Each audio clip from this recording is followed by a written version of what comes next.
생후 12개월. 대부분의 아이들이 이제 맞걷기를 시도하고 엄마 아빠의 손을 붙잡고 세상을 배워가는 시기다.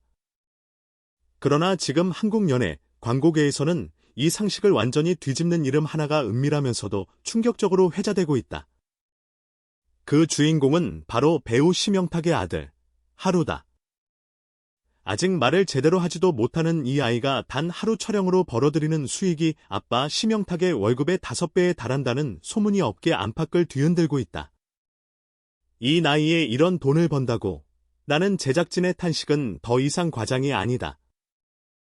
현장은 그야말로 충격과 침묵의 연속이었다. 처음 하루가 광고계의 레이더에 포착됐을 때만 해도 그저 연예인 2세 중 하나로 소비될 가능성이 크다는 시선이 많았다. 하지만 촬영 현장에서 카메라가 돌아가는 순간 상황은 완전히 달라졌다. 조명 아래에서 낯선 스태프들 사이에서도 울지 않고 카메라를 응시하며 자연스럽게 웃음을 터뜨리는 생후 12개월 아기. 한 베테랑 광고 PD는 촬영이 끝난 뒤 이렇게 말했다. 솔직히 말해서 웬만한 아역 배우보다 집중력이 좋았습니다. NG가 거의 없었어요. 이건 타고난 재능입니다. 하루의 등장은 단순한 화제성에 그치지 않았다. 유아용품, 분유, 기저귀, 아기 옷, 심지어 가족 친화 이미지가 필요한 대기업 브랜드들까지 하루를 원하기 시작했다. 광고업계 관계자들 사이에서는 하루를 잡지 못하면 경쟁사에 밀린다는 말이 공공연하게 돌았다. 한중견 광고대행사 임원은 익명을 전제로 이렇게 털어놓았다. 하루는 계약 조건부터가 다릅니다. 출연료 자체도 높지만 촬영 시간은 짧고 결과물의 반응은 폭발적이에요. 로아이가 말이 안 됩니다. 가장 큰 충격은 역시 수익이었다. 정확한 금액은 공개되지 않았지만 업계 추정치에 따르면 하루가 하루 촬영으로 벌어들이는 금액은 수천만 원대에 이른다는 이야기가 나온다. 이를 들은 한 방송 제작진은 회의실에서 말을 잇지 못했다고 한다. 심영탁 씨가 한 달 동안 여러 스케줄을 뛰어도 벌기 힘든 금액을 하루는 단 몇 시간 만에 벌어들인다는 계산이 나왔어요. 솔직히 계산기 두드리다 멍해졌습니다.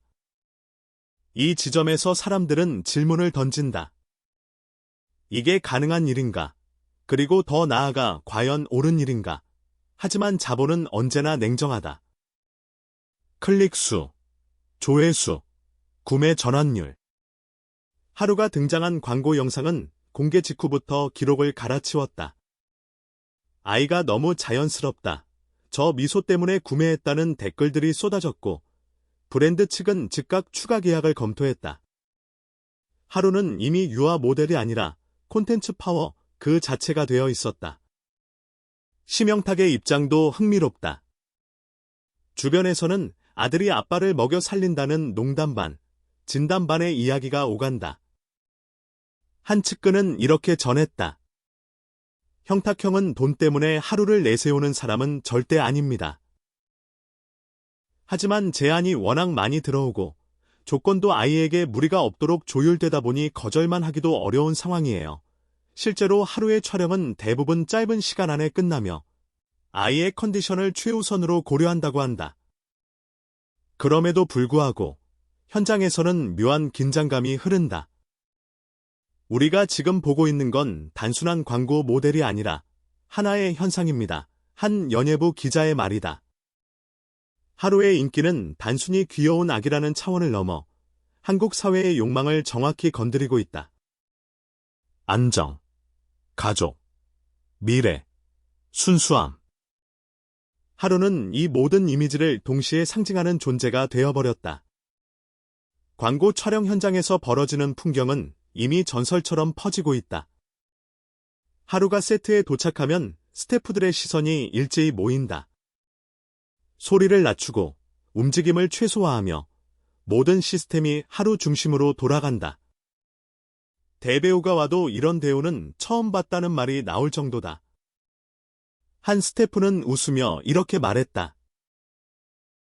여긴 심영탁 씨 현장이 아니라 하루님 현장입니다. 이런 상황은 자연스럽게 비교를 낳는다. 과거 잘 나가던 아역 스타들, 그리고 그 뒤에 숨겨진 그림자. 업계 내부에서는 벌써부터 관리가 중요하다. 부모의 선택이 아이의 미래를 좌우한다는 경고음도 들려온다.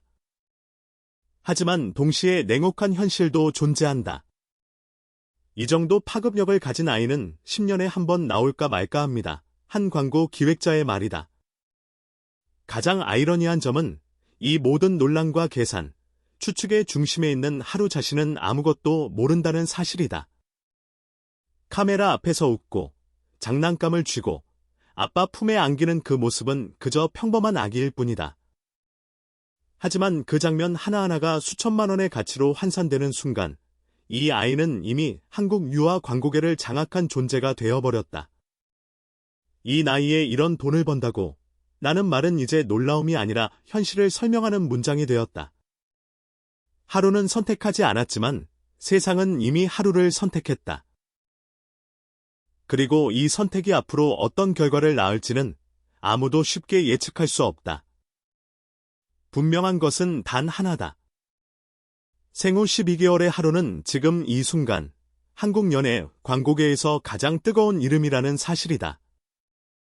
그리고 이 이야기는 이제 막 시작됐을 뿐이다. 그러나 이야기는 여기서 끝나지 않는다. 하루라는 이름이 광고계에서 하나의 브랜드처럼 소비되기 시작하면서 그를 둘러싼 질문은 점점 더 복잡하고 무거워지고 있다. 단순히 귀여운 아기 모델을 넘어 하루는 이제 한국 사회가 아이와 노동, 가족과 자본을 어떻게 바라보고 있는지를 비추는 거울이 되었다. 사람들은 하루를 보며 감탄하지만 동시에 불안해한다. 이 감정의 이중성은 지금 이 순간에도 댓글창과 회의실, 육아 커뮤니티와 업계 뒷담화 속에서 끊임없이 충돌하고 있다. 먼저 법과 제도의 문제다. 한국에는 아동 청소년의 연애 활동을 규제하는 장치가 존재하지만 생후 12개월이라는 나이는 제도의 사각지대에 가깝다. 아역 배우를 보호하기 위한 노동시간 제한, 학습권 보장, 수익 관리 규정은 대부분 아동이라는 범주를 전제로 설계되어 있다. 하지만 아직 말을 하지도 못하는 영화의 경우 그 기준은 모호해진다. 촬영이 30분이면 괜찮은가? 1시간이면 과한가? 라는 질문에 명확한 답을 내릴 수 있는 사람은 거의 없다. 결국 모든 판단은 부모와 제작진의 양심과 상식에 맡겨진다. 하루의 사례는 이 불확실성을 적나라하게 드러낸다. 촬영 시간이 짧고 아이의 컨디션을 최우선으로 한다는 설명에도 불구하고 사람들은 묻는다.